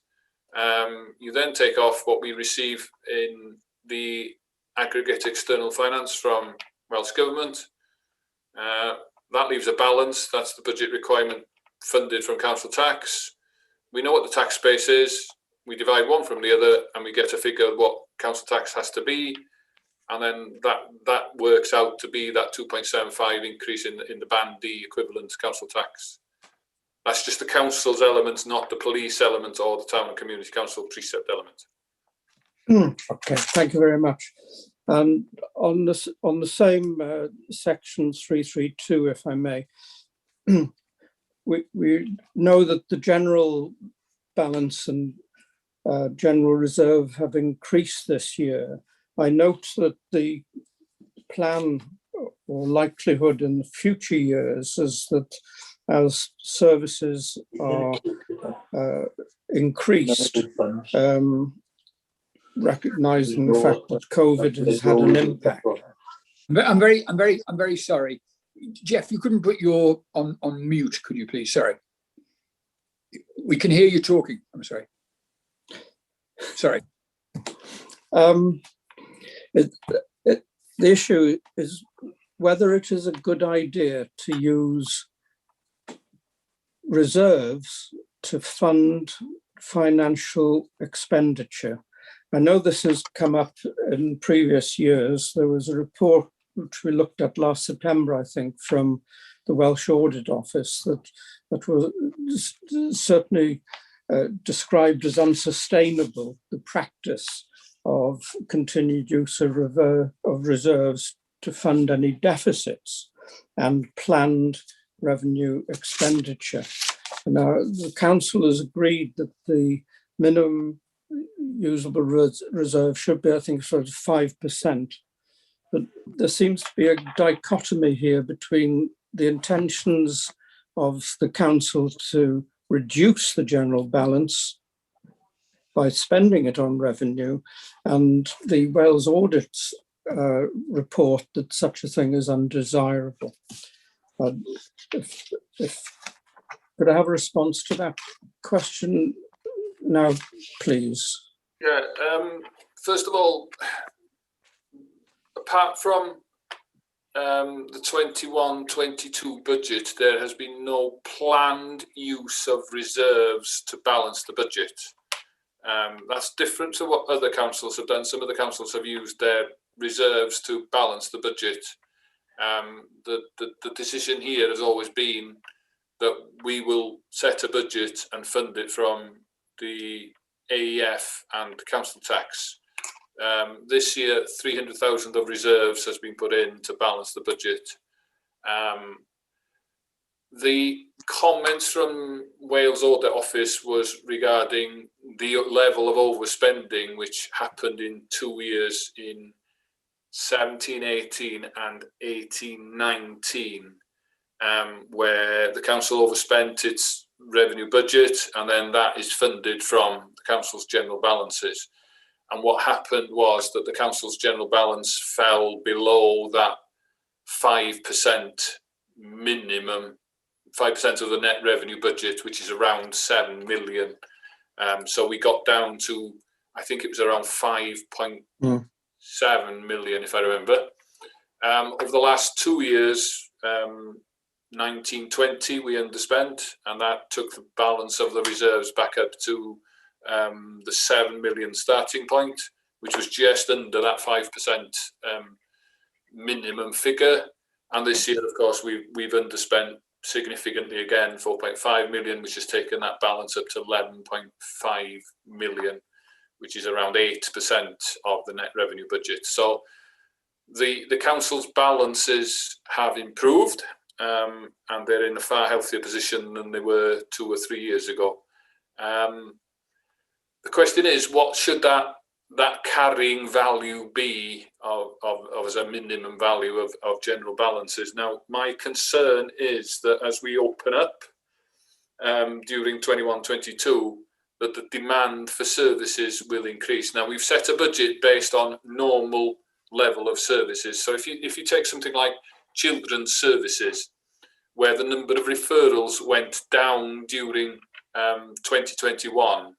So the number of children on the register as looked after children has fallen, because the sources that normally provide them with referrals, schools, etc., youth work, those sort of things, didn't operate to the full level in 2021. So there is a concern and a risk that there will be a spike in demand in certain services, particularly children. Elderly is another one. And we may overspend on the 21-22 revenue budget because of this spike. Now, how long that spike lasts is another question.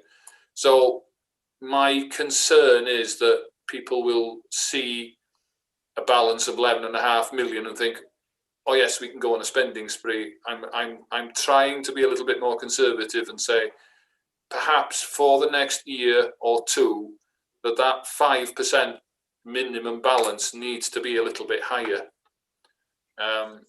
That's not to say that some of the figures in that general that have caused the increase in the general balance are a one-off because services didn't operate well. We'll never make that up. We'll never have to provide that service. So there is some scope for using some of that general balance to fund particular projects. But the projects, as always, have to have a benefit to the council. It's not just going off on a spending spree. They have to either provide future revenue savings or improve performance or improve customer service, and the executive will make a decision on that. There will be a report that goes to the executive next month on the accounts and on the balances, and asking them to make a decision as to whether they wish to release some of the general balances and some of the earmarked reserves to fund particular projects.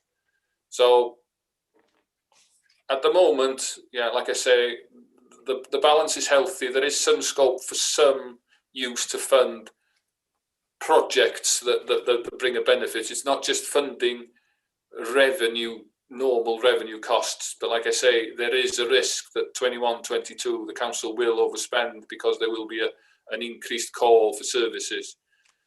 Thanks very much, Mark. There is a chance, therefore, that possibly if Wales Audit see this comment, they may comment adversely on it. Just to let you know, Wales Audit Office have done an update report on financial sustainability of all the 22 councils. So that will come to you when it is. I've seen a first draft. I've made comments on the first draft, and I'm awaiting a revised draft. So it'll possibly be September, possibly when it gets to this committee. But there will be a further report from Wales Audit Office on financial sustainability. I look forward to that. Thank you. May I continue with the indulgence of the committee? On page 8, I mentioned last year, you've got the only table in the whole of the accounts where you use negative sign rather than brackets. I just find it an inconsistency, which I don't like. And we'll correct that. On the next page, 9, on capital expenditure, the programme has made steady progress in year, achieving a delivery rate of 56.7%. During the year in question, we've been receiving reports of the rate of spend on capital projects, and we've always received promises that the rate of spend would increase dramatically and the budget would be justified. Last year, we achieved 68% of the set budget. This year, we've dropped to 56.7%.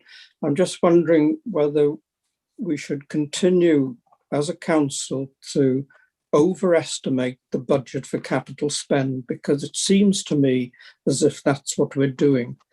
It does have a side effect of affecting our treasury management, because with spend undershooting the budget, we might overborrow. And secondly, it may raise expectations amongst the public that lots of things are going to be done and they're going to be disappointed. So I'd just like to make that point. I know a lot of items have already been covered by the meeting, but there is one which I would like to refer to, and it's a matter of wording really, and that's on page 75. I can turn it up myself. There's an expression in here. It's note 4, replacement of assets. Where an asset is replaced, which was part of a much larger asset, but is not significant enough to be componentized, the cost of the new replacement part will be used as a proxy value when the old part is de-recognized. I was just wondering if there's a plain English version of that. Thank you. I'll respond to that first, and then I'll come back to the capital programme after. Yeah. What that is trying to say is, if, for example, we have a building which has a replacement of a boiler, now we have no value for the boiler as a component in that overall asset value, because our value will just value the building. So we have to de-recognise that component as being replaced. So basically what we're saying is, well, we take out the value that has been lost, which is equivalent to the new value that's gone in. So at the end of the day, it makes no difference, because what we de-recognise as a value is replaced by the new value, which is exactly the same. It's just a technical accounting thing that is a bit weird, but I understand. On the capital programme, as I've said before in this committee, it is difficult to spend 100% of the capital value or the capital budget. But this year, or 2021, was an exceptional year, because basically we lost 4 months of spend to begin with. So COVID did have an effect, particularly, as I've explained to Councillor Evans, on developing or building new houses, also on things like planned maintenance work on council houses, because the contractors would have been operating in somebody's house. The COVID regulations made it really difficult for them to work, and some work was not undertaken. So we slipped significantly on the planned maintenance work, and also on the purchase and building of new houses. New schools was also one where, because the executive went back to relook at certain decisions regarding the schools in Llangefni area, the schemes didn't move ahead as we thought, and there was a particularly large underspend on just building new schools. In other words, we hardly spent anything when we were planning to spend about 7 million. There was also an underspend of over 2 million. We agreed with Biffa, the contractor, the waste contractor, that we would purchase, as part of the new contract, a new fleet for them. It was cheaper for us to do it than for them to do it, because we could borrow cheaper than they could. It was around about 5 million was going to be spent, and it was supposed to be spent by the 31st of March. But because of COVID, they had difficulties with their suppliers of the vehicles that were being purchased. So some of that spend has slipped into 21-22. We've now had all the vehicles that were scheduled to be purchased. So things like that have added to the value of the overspend.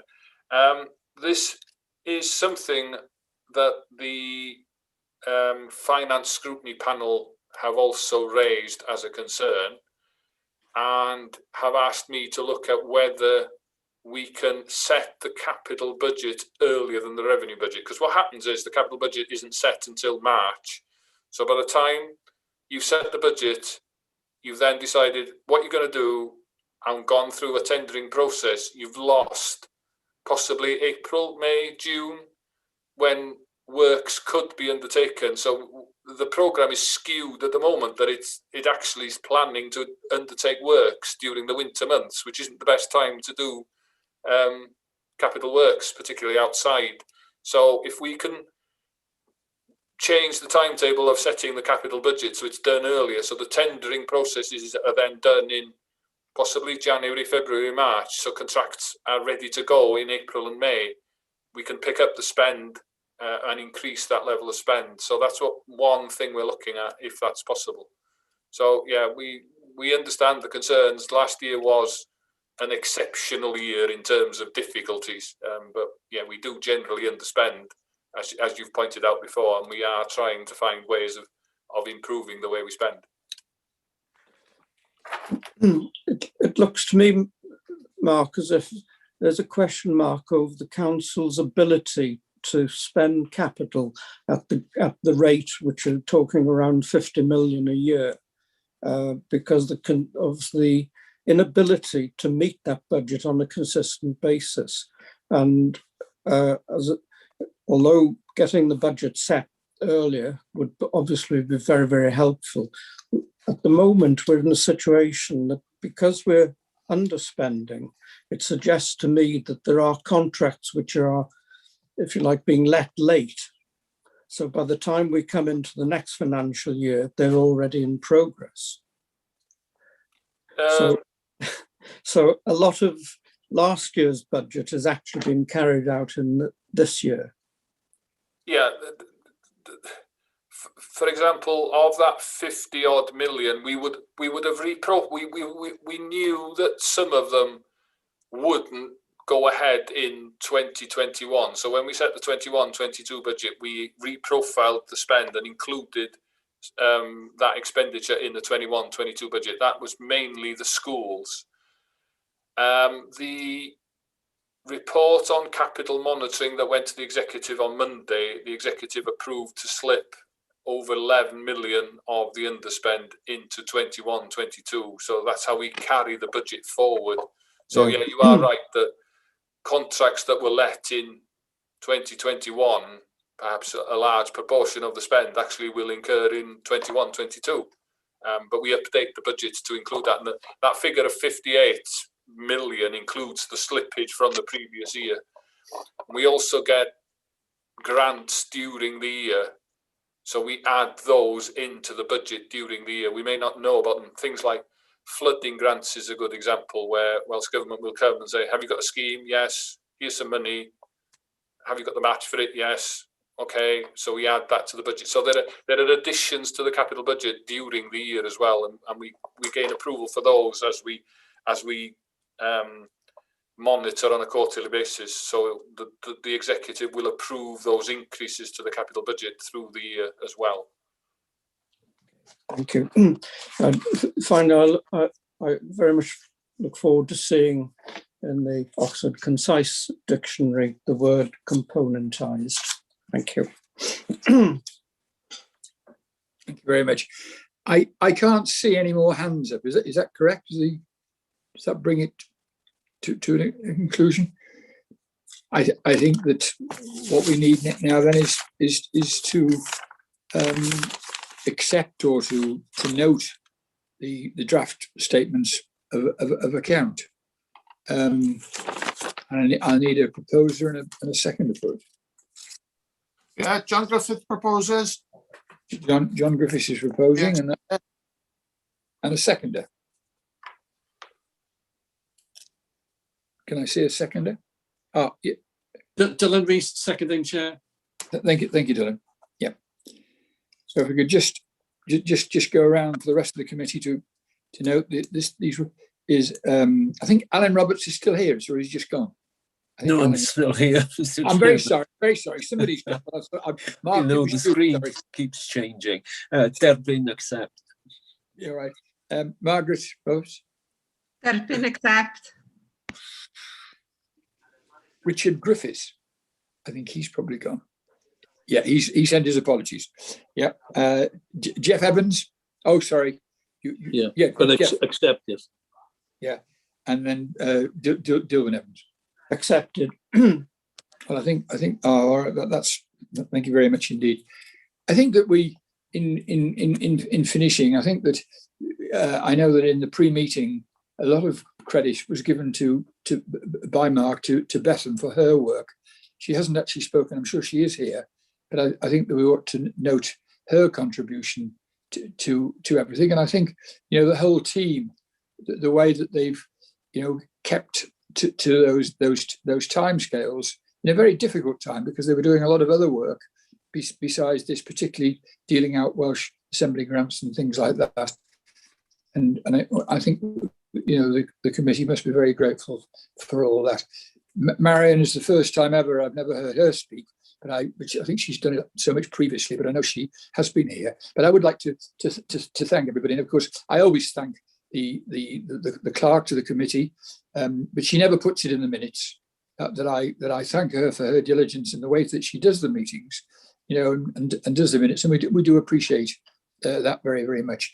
So with that, all I can say is thank you very much indeed for attending. I thought it's been some very good points raised. There's great contributions, and Mark, you've worked really exceptionally hard there, Mark, to have taken all that on. Jolly well done. So with that, I'll just say thank you very much indeed all for your attendance and also for all your contributions. Thank you very much indeed.